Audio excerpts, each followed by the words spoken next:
এই ভিডিওটি ছিল গতকাল ঈদের দিনের। তো সকাল সকাল আমি গরু দেখার জন্য, যেহেতু শ্বশুরবাড়িতে ঈদ করি, শ্বশুরবাড়ি গিয়েই সকাল সকাল গরু দেখার জন্য গোয়াল ঘরে ঢুকে পড়লাম। তো বাড়ির সকলে গরু আমাকে দেখাচ্ছিলেন। এই যে গরু উঠতেই চাচ্ছিল না।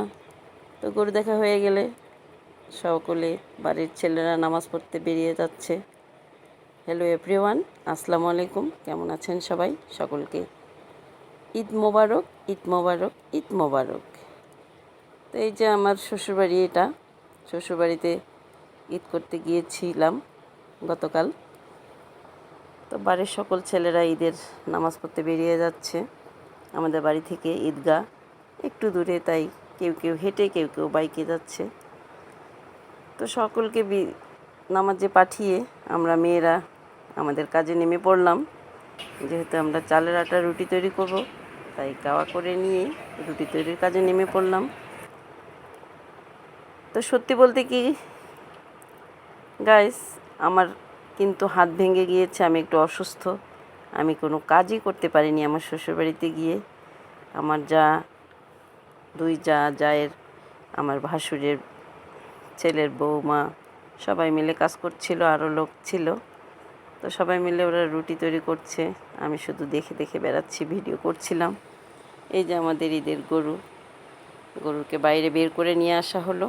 তো আমি সেখানে গিয়েও একটি ভিডিও করে নিচ্ছিলাম, যেহেতু আমি কোনো কাজই করতে পারছিলাম না, আমার বাম হাত ভেঙে গিয়েছে প্লাস্টার করা।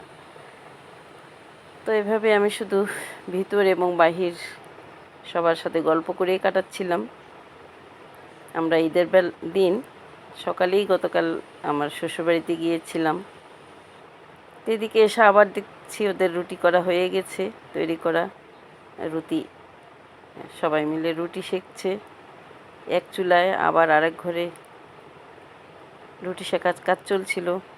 আবার বাইরে গিয়ে দেখলাম যে জায়গায় গরু জবাই হবে সেই জায়গাটি পরিষ্কার করছে সবাই মিলে।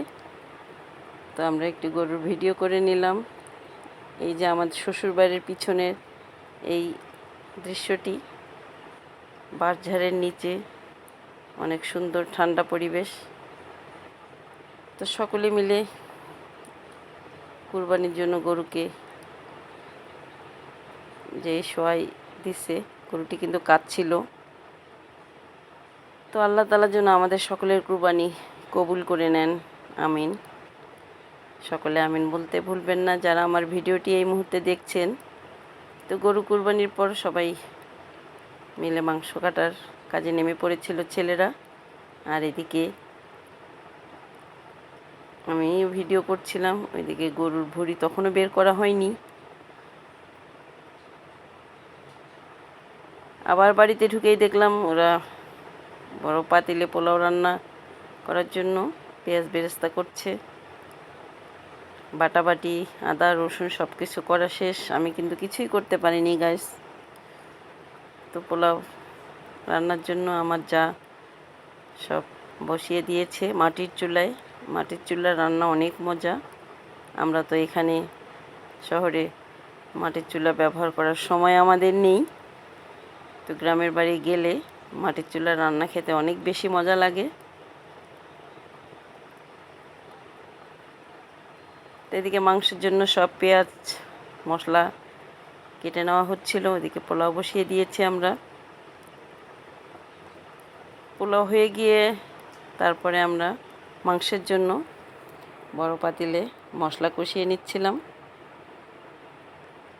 যে মাংসের জন্য মশলায় তেল দিয়ে এটাকে কষিয়ে নেওয়া হচ্ছিল। আবার আমি বাড়ির পিছনে চলে গিয়ে দেখলাম এরা ভুঁড়ি থেকে গরুর চামড়া কেটে ভুঁড়িটা বের করে নিচ্ছিল। এদিকে কাটাকাটি চলমান। ঈদ মানে খুশি, ঈদ মানে আনন্দ। আপনাদের ঈদ কেমন কাটলো?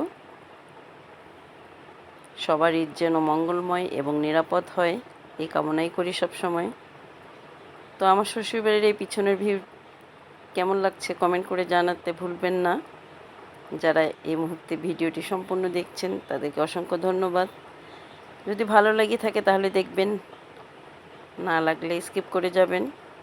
এদিকে ভুঁড়ি বের করে ভুঁড়ি পরিষ্কার করে আমরা ভুঁড়ি পরিষ্কারও কাজে লাগিয়ে দিয়েছি লোকজনকে। আবার মাংস রান্নার জন্য ধোয়াধুয়ির কাজ চলছে।